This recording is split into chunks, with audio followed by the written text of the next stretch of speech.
У горадні шукаюць дзяўчынку. Дэпутаты ухвалілі закон супраць ЛГБТ. Агракамбінат «Скідзельскі» у жалю вартым стане. Пракуроры ваююць за пасяўную, агрэсіўны лекар з Касцюковічаў, кава ад Лукашэнкі і як праходзіць палёт да месяца. Вітаю, сябры, Владзіслаў Корсак у студыі. Лайк, падпіска, калі бяспечна. Пачынаем праграму «Белсат онлайн». У горадні знікла дзяўчынка, 15гадовая Дар'я Сарокіна. Вядома, што сёння каля 9 гадзіны раніцы яна пайшла з дому па вуліцы Віктара Глухава, 42, і дагэтуль не вярнулася. Магчымае месцазнаходжанне пад'езда мікрараёна Грандзічы. Дар'я, апранутая ў чорную куртку, цёмныя штаны, чорную шапку, цёмны абутак, ружова-фіялетавы заплечнік. Асаблівыя прыкметы – вылучаная верхняя сківіца. Калі вам штосьці вядомае пра яе месцазнаходжанне, тэлефануйце ў 102. Ніколі такога не было, і вось ізноў. У Чашніцкім раёне пасяўная кампанія апынулася пад пагрозай. Гэтым разам пракуратура выявіла шэраг сур'ёзных парушэнняў на сельскапрадпрыемствах. Маўляў, частка тэхнікі ў няспраўным стане, а ў некаторых гаспадарках не стае механізатараў. Са 145 правераных машынаў да эксплуатацыі дапушчаныя толькі 111. Многія трактары захоўваліся з парушэннямі без кансервацыі і належнага ўліку. Акрамя таго, выяўленыя праблемы з умовамі працы працаўнікоў не заўсёды забяспечваюць спецадзеннем, а праверкі на алкаголь праводзяцца нерэгулярна. Дзе найчасцей стратным гаспадаркам узяць грошы, каб выправіць хібы і рабіць усё паводле дзяржстандарту, у пракуратуры не паведамляюць. Між тым, кіраўнік гарадзенскага аблвыканкаму Юры Караеў заявіў, што агракамбінат «Скідзельскі», які раней быў паспяховым, за апошнія гады апынуўся ў эканамічным тупіку. Маўляў, прадпрыемства назапашвала даўгі, брала новыя крэдыты на пагашэнне старых і ў выніку не змагло разлічыцца нават за энергарэсурсы. Сітуацыю пагоршыла адсутнасць мадэрнізацыі і эфектыўнага кіравання. У лютым тут ужо змянілі кіраўніцтва, а новаму дырэктару далі шырокія паўнамоцтвы. Цяпер галоўная задача спыніць страты і вывесці прадпрыемства з крызісу. Быццам бы дзяржава ўжо пачала фінансаваць першачарговыя захады і шукаць прыбытковыя кірункі развіцця. Раней Караеў вылучыўся заявай, што забараніў працаўнікам агракамбінату звальняцца і заклікаў офісных працаўнікоў перайсці на вытворчасць, замяніць белыя каўнерыкі на рукавіцы і працоўную куртку. На Скідзельскім агракамбінаце занятыя каля 5000 чалавек. У зоне адчужэння Гомельскай вобласці, а таксама на мяжы з Украінай, пачалі будаваць новыя вышкі сувязі стандарту ЛТІ. Паводле апублікаваных планаў кампаніі «Біклауд» аб'екты узводзяцца ў Палескім радыяцыйна-экалагічным запаведніку і ў некалькіх памежных населеных пунктах. Цяперашняя гатовасць праекту ацэньваецца прыкладна на 5%, а завяршэнне працаў запланаванае на першы квартал 2027 года. Эксперты адзначаюць, што з улікам нізкай шчыльнасці насельніцтва ў гэтых раёнах асноўная мэта будаўніцтва можа быць звязаная не з цывільнай сувяззю, а з развіццём памежнай інфраструктуры. У прыватнасці гаворка ідзе пра забеспячэнне працы сістэмаў назірання, датчыкаў ды іншых тэхнічных сродкаў аховы мяжы, якія патрабуюць стабільнага і хуткага інтэрнэт-злучэння. Акрамя таго, працягваюць мадэрнізацыю ўсёй мяжы з Украінай, у тым ліку будаўніцтва новых заставаў і інжынерных аб'ектаў.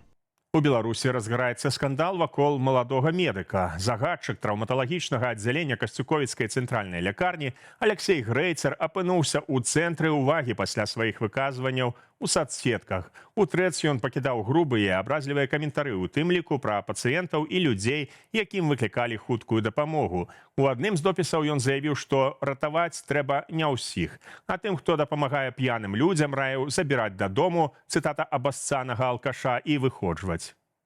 Жартаваў ён і з вынікаў канфлікту, праз які 16гадовы падлетак застаўся без селязёнкі. Маўляў, правакатару селязёнку адрэзалі, яму павінна хапіць. Раней Грэйцера называлі перспектыўным спецыялістам. Ён удзельнічаў у складаных аперацыях і хутка стаў кіраўніком аддзялення. Афіцыйнай рэакцыі з боку лякарні ці Мінздароўя на ягоныя паводзіны ў сацыяльных сетках пакуль няма.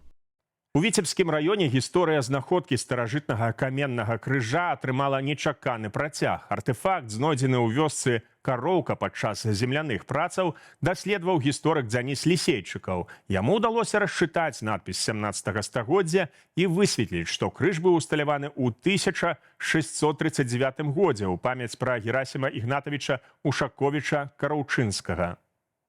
Паводле архіўных дакументаў Ушаковіч-Караўчынскі належаў да панцырных баяраў асаблівай сацыяльнай групы ў Вялікім княстве літоўскім, якая несла вайсковую службу ў абмен на зямлю і свабоды. Сваім статусам яны былі блізкія да путных баяраў, ганцоў і ахоўнікаў дарог. Узгадваеце нядаўні серыял HBO «Рыцар сямі каралеўстваў», праўда? Даследаванне паказала таксама, што прозвішча гэтага кшталту дало назву сучаснай вёсцы Кароўка. Сам крыж, верагодна, быў перанесены са свайго першапачатковага месца яшчэ раней і будзе цяпер захоўвацца ў Віцебскім абласным краязнаўчым музеі. Палёт пілатаванага людзьмі карабля «Арыён» да месяцу праходзіць у штатным рэжыме. Асноўная задача астранаўтаў – выпрабаванне сістэмаў жыццезабеспячэння касмічнага судна. Экіпаж місіі «Артэміс-2» паспяхова завяршыў дэманстрацыю аперацыяў збліжэння і атрымаў каштоўныя звесткі пра тое, як касмічны карабель «Арыён» паводзіць сябе пры ручным манеўраванні на малых адлегласцях вакол іншага апарата. Астранаўты «Артэміс-2» уручную кіравалі «Арыёнам», гэтак жа, як калі б яны стыкаваліся з іншым касмічным караблём. Затым астранаўты вырашылі праблему з туалетам, экіпаж заўважыў сігнал пра няспраўнасць. Далей экіпаж мусіў паспаць 4 гадзіны і працягнуць місію. Палёт працягнецца 10 дзён. Яго вынікі будуць выкарыстаныя для місіяў «Артэміс-3» і «Артэміс-4». Плануецца, што падчас «Артэміс-4» людзі зноў высадзяцца на месяцы. Ну што ж, кававы рэбрэндынг дзяржаўнага маштабу адбыўся. У рэстарацыі «Макбай» з ініцыятывы Лукашэнкі вырашылі развітацца з назвай «Амерыкана». 8 сакавіка падчас свайго візіту ў рэстаран галоўны каваман заявіў, што «Амерыкана» трэба перарабіць на беларускі брэнд. І вось нарэшце маем нашу каву. Што ж у ёй беларускага? Можа, недзе пад Баранавічамі ці Суражам пачалі нарэшце вырошчваць кававыя дрэвы ці кусты? Прынамсі, пакуль на рэкламным постары новага старога прадукту напісана фраза «беларускае абсмажванне». Дзяліцеся ў каментарах, ці адчуваеце розніцу ў смаку. Суд у Літве пачаў разгляд справы аб тэрарызме, у якой фігуруе сярод іншых грамадзянін Беларусі. Працэс праходзіць у закрытым рэжыме. Паводле следства, група з 6 чалавек спрабавала падпаліць вайсковую тэхніку, прызначаную для Украіны. Сярод абвінавачаных таксама грамадзяне Расіі, Іспаніі і Калумбіі. Спроба падпалу адбылася ў верасні 2024-га. Мішэнню была мабільная станцыя аналізу радыёчастотнага спектру для Збройных сілаў Украіны. Кошт тэхнікі складае каля 5,5 мільёна еўраў. Следчыя сцвярджаюць, што дзеянні групы каардынаваліся ў інтарэсах галоўнага выведнага ўпраўлення Расіі. Двое з абвінавачаных уцяклі ў Латвію пасля таго, як спроба падпалу не займела плёну. Іх затрымалі і адправілі ў Літву. Праз некалькі дзён пасля першай спробы падпалу ў Літву прыехалі грамадзяне Беларусі і Расіі. Яны змаглі падпаліць аб'ект, але вайсковая тэхніка не пацярпела. Грамадзянка Кубы мелася ацаніць шкоду нападу. Грамадзянін Калумбіі абвінавачваецца ў пасярэдніцтве і забеспячэнні групы фінансамі. Усім абвінавачаным пагражае да 15 гадоў зняволення.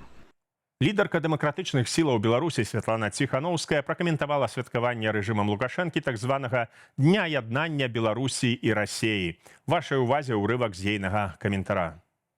2 красавіка рэжым адзначае ледзь не самае цынічнае так званае свята – Дзень яднання Беларусі і Расіі. Толькі праўда ў тым, што гэтае яднанне толькі шыльда, за якой усё заўсёды выглядае наступным чынам. Павольнае знішчэнне нашай ідэнтычнасці і незалежнасці. У Крамлі любяць паўтараць адно і тое ж – мы адзін народ. Але чамусьці менавіта расейскі. Для іх беларуская мова проста дыялект расейскай. Нашая самабытная культура, вясковы каларыт, сапраўдная гісторыя, толькі невялічкі дадатак да іх прапісанай і ўсеагульнай вялікай і расейскай. Гэты саюз ніколі не разглядаўся Расеяй як роўны, бо рабіўся дзеля павольнага знішчэння нашай ідэнтычнасці і незалежнасці, каб потым проста растварыць Беларусь у расейскім свеце, пра які так мараць. Як сказаў Карл Гаўлічык-Бораўскі, расейцы часта называюць усё расейскае славянскім, каб потым назваць усё славянскае расейскім.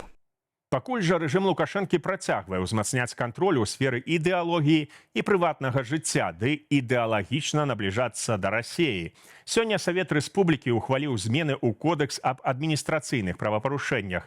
Найбольш рэзанансная норма – адказнасць за так званую прапаганду ЛГБТ, змены полу, бяздзетнасці і педафіліі. Парушальнікам пагражаюць штрафы, калі ж з інфармацыяй азнаёмяцца непаўналетнія, нават і арышт.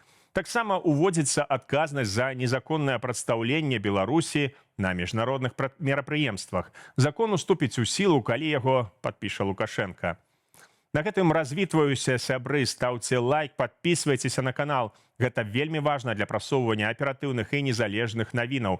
Заўсёды заставайцеся сабою і з Белсатам. Да пабачэння.